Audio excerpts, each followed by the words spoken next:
Hey, human family, how are you? It's Darren. Welcome to another episode of Fully Alive Again. You guys, today I want to talk about a part of us that can never be changed. A part of us that can never be disguised. A part of us that really makes us who we are. This part of us is very different in Amber Heard and Johnny Depp. And it's making all of the difference in the world of what we see and how we respond to what we see when these two are interacting in the courtroom. We can learn a lot about narcissism, how to protect ourselves, and even more so, how to respect ourselves after dealing with narcissistic abuse. All right, you guys? So let's do what we do and dive deep.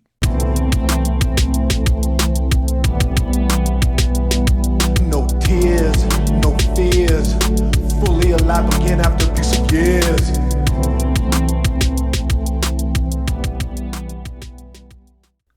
The philosopher Plato stated, "Don't look for a good face, but always look for a good heart." Plato, along with most of the great thought leaders throughout human history, believed and argued for the existence of a soul, that we human beings have a soul. Plato was not the first or the last to think this way. The Egyptians, with all of their amazing creations, put the emphasis on the heart instead of the brain. They were adamant that who we are as a species is found in our heart, not in our mind. They were firm believers that the soul and who we are and the most important elements of our existence would be found in our heart, not in the programming of our minds. This is really important when you are thinking about a narcissist and the difference between good, bad, and evil. You see, a good heart can do bad, but it won't do evil. An evil heart can do good, but it won't be good. You see, this is very important to understand when you're observing the Johnny Depp and Amber Heard trial. Because the reason Johnny has such likability is not only through the characters that he plays, it's that you can feel his heart. The reason Amber Heard is so repugnant is that you can feel her heart. You see, understanding that who we are is in the heart really gives you a clear example of why a narcissist can never change. Because the heart is what it is. You can change your mind, you can change your behavior, you can change your religion, you can even change your gender. You can change just about everything in the human experience except who and what you are in the spiritual life. And the spiritual life is what makes your heart beat. That is the energy that is beating your heart. We don't tell our hearts to beat each day. Our hearts beat thousands of times a day, but we are not commanding it to do so. It does it on its own. You can even have a heart transplant, but the energy in the spirit of who that person is will connect with that heart. The energy of the spirit. The Egyptians knew this. Just listen to what their philosophies about the heart life was. All right, this article comes from the National Library of Medicine, written in 2004. And it states, and I'm just going to go over the first paragraph real quick. I'm not going to go into the full article, of course.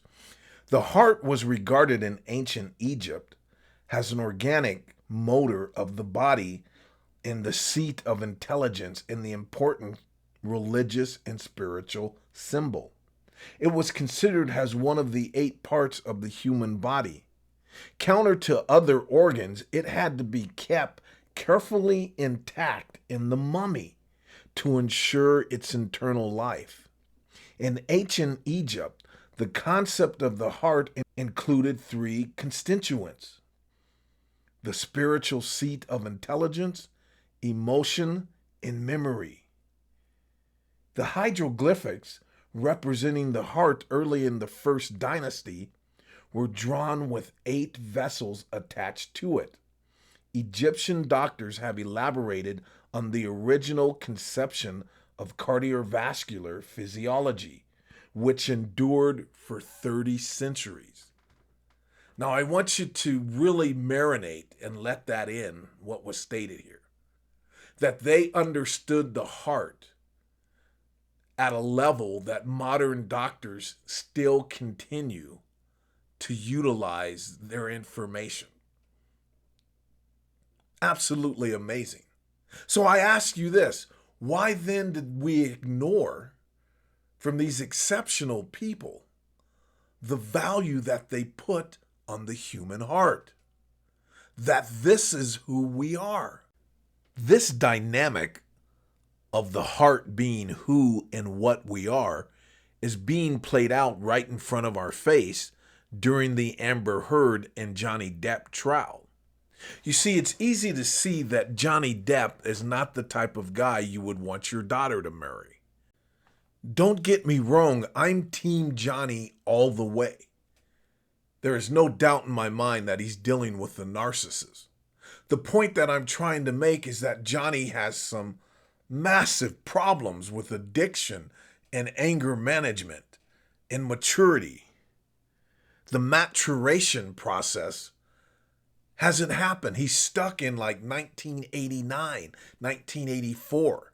He's still partying like he's a sophomore in college. He's still playing this bad boy role. I don't even know how this man is alive. I kid you not, we come from the same era and generation. If I were to party like Johnny, even a quarter of what he does, I would be dead. I gotta give him some props on that because I don't know how he's still alive, to be quite honest. But my point here is that he's still living this mid-20s bad boy role, which isn't very flattering at the age that he is. It's actually quite damaging, not only to himself, to some degree, to those around him. But he is not a bad person. Does that make sense? He's completely on the contrary, in my opinion. Now, Amber Heard is completely on the contrary of Johnny. She's the polar opposite of Johnny. Even though her external shell is quite pleasing on the eyes, especially in her youth, her internal world, her heart, and what she is as ugly as it can get, in my opinion. She is not coming from the same source of energy that Johnny Depp is coming from. Both of them are dysfunctional as hell. Sometimes it's hard to differentiate whose behavior is worse. I got to keep it 100. Remember, I'm Team Johnny all the way, but to say that this man isn't dysfunctional would be a little disingenuous. But my point here is that he is a good person. I believe he has a good heart. Amber is a monster. And I believe she projected that word into Johnny. Narcissists are very clever on projection. And if you've been paying close attention to the trial, Johnny has called himself a monster on multiple occasions. Reason being, I believe, is projection. From the narcissist in his life, from his own mother to Amber currently. But Johnny's behavior is not something you would want in a relationship. Let's just be honest. But we shouldn't misconstrue bad with evil. And a lot of people do that. Often you will hear psychiatrists say, or people say, all of us have good and evil in us. We do not. All of us have good and bad in us, not good and evil in us. Only evil has evil in it. We all do bad things as human beings, but we don't all do evil things. Okay? Let's break down this good and evil thing. I think this will really help clarify the difference between bad and evil and help us navigate throughout a world that's full of good and evil people. All right, you guys, the difference between bad and evil. You see at the top of the list is evil is intentional. Amber Heard is intentionally trying to destroy Johnny Depp's reputation, his life, and his career. Evil people want to demolish you and or even end your life. They relish this. This is life-giving energy to them. This is what makes them demonic. This is what reveals that they're demonic. Their bad behavior is intentional. Bad is unintentional. Johnny Depp's behaviors are reactive. An evil person's behaviors are proactive. Johnny is reacting to the world that he exists in and the skill set that he was given to him through his family and the way that he tries to nullify the pain and escape the way that he was emotionally and physically abused as a child. Evil is also permanent. There's nothing you can change about it. That's why it's not in the brain. It's in the heart. We can all learn new behaviors, new skills. We can change our personality through technology, through information, through education, through self-awareness. There are a plethora of tools and methodologies and counseling and coaching that help people change. But you cannot change a narcissist because they exist in the heart and spiritual life. This is not rocket science, rather. It is in the spiritual energy, the way that the spirit flows into the heart. Bad is transient in Johnny.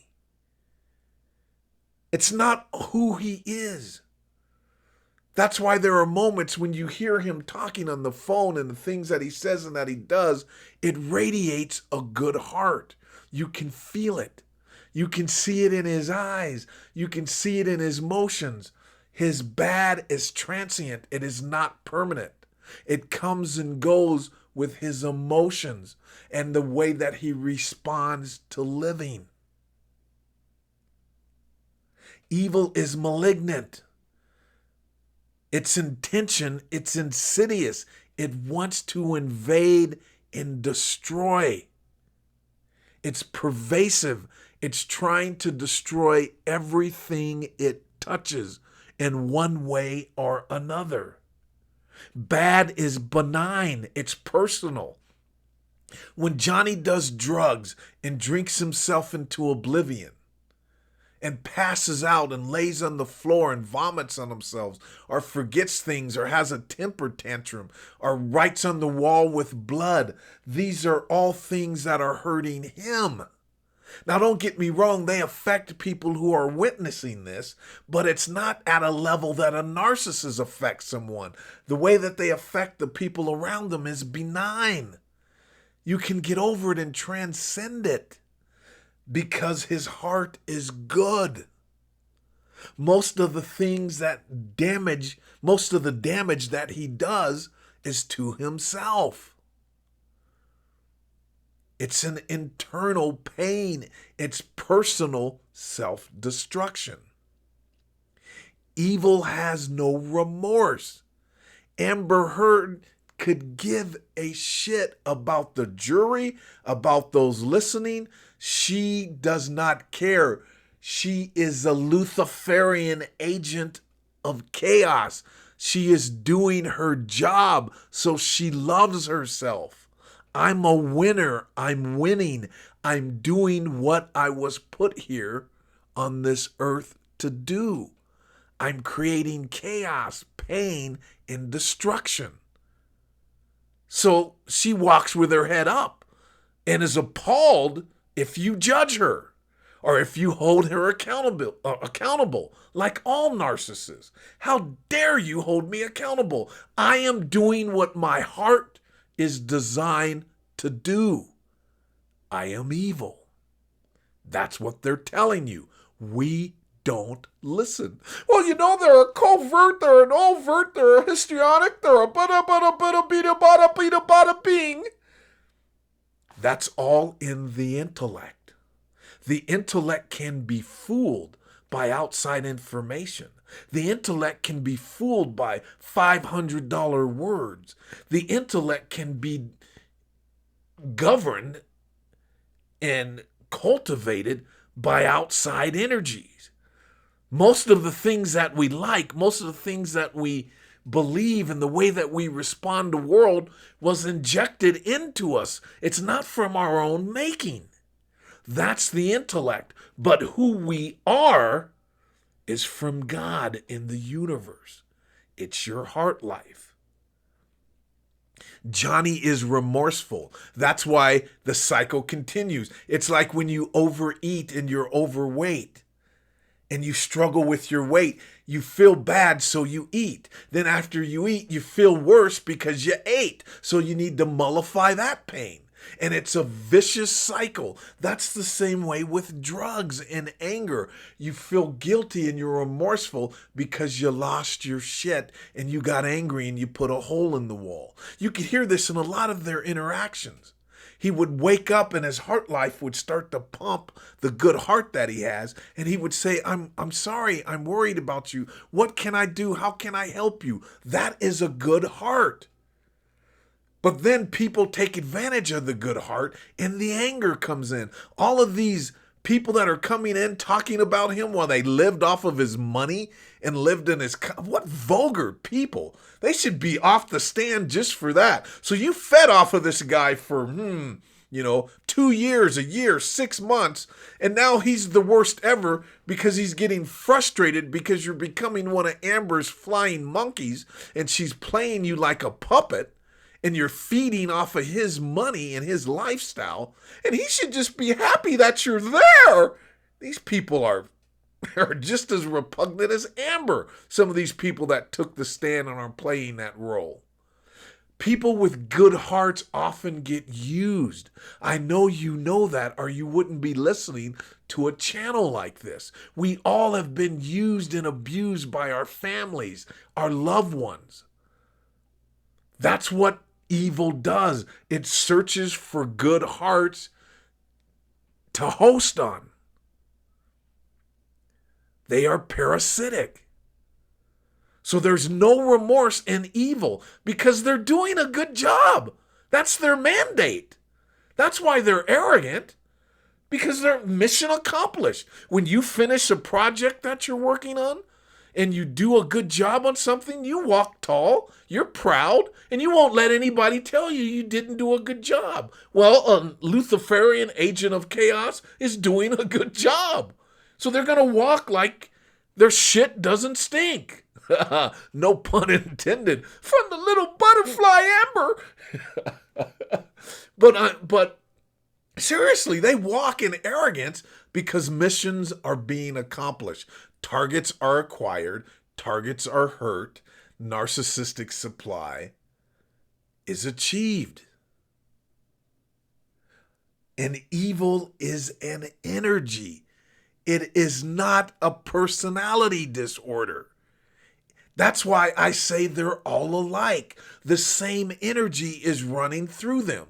And I don't care if it's an overt narcissist, a vulnerable covert narcissist, a histrionic, or a sociopath, or a psychopath, a dark triad, whatever the names are, the energy that runs through them is the same. And you could see the behavior in each of these categories in one person at different times and different stages of their lives and interacting with different targets. It is the energy that is the problem. The ancient Egyptians knew this. That the energy that pumps that heart is who we are, and that doesn't change. Bad behavior is a behavior in a habit. Evil is an energy. That's what's being played out every day in the Amber Heard and Johnny Depp trial. You're seeing bad versus evil. Again, when I say Johnny's bad, it's his habits, it's his addictions, it's his reaction to dealing with life. I firmly believe this man hasn't had the maturation that should have occurred in his life, and he's stuck in a teenage, kind of early 20s mindset where you party your blues and troubles away. There's a time when we become adults that we have to look at the damage and the things that have happened to us and not try to mollify it through a bottle or through drugs or through sex. And Johnny's having a difficult time connecting with that inner child and shutting down that noise that causes him to have to pacify it through substance abuse. All right, you guys. I hope this made sense to you today and you got some value out of this. And if you did, please give a thumbs up and let me know your appreciation. And feel free to comment about today's show if you agree or if you disagree, or your thoughts about what I said, or if you have any questions or suggestions about future shows. All right, you guys. And also hit the bell. Like I said before, I'm a little capricious in my uploading process. And so if you hit the bell, you'll be first to know when I upload. And also, if you haven't subscribed, please do so. And again, I've got nothing but love for you guys. I love this community, and I deeply appreciate you guys stopping by today. And always, always remember, it's better to be a bad person than an evil person. It's better to be used and abused, tormented, destroyed, and betrayed from a narcissist than to be an ass clown narcissist. And I really mean this, you guys. These people are pathetically vulgar. You would not want to be one of these people. So walk tall today and be good to one another. Everyone you meet out in public or at work or school, wherever you're at, you never know if they're dealing with the abuse from one of these monsters. So be compassionate, be loving. All right, you guys, I'll catch you on the next video. Until then, peace, be well.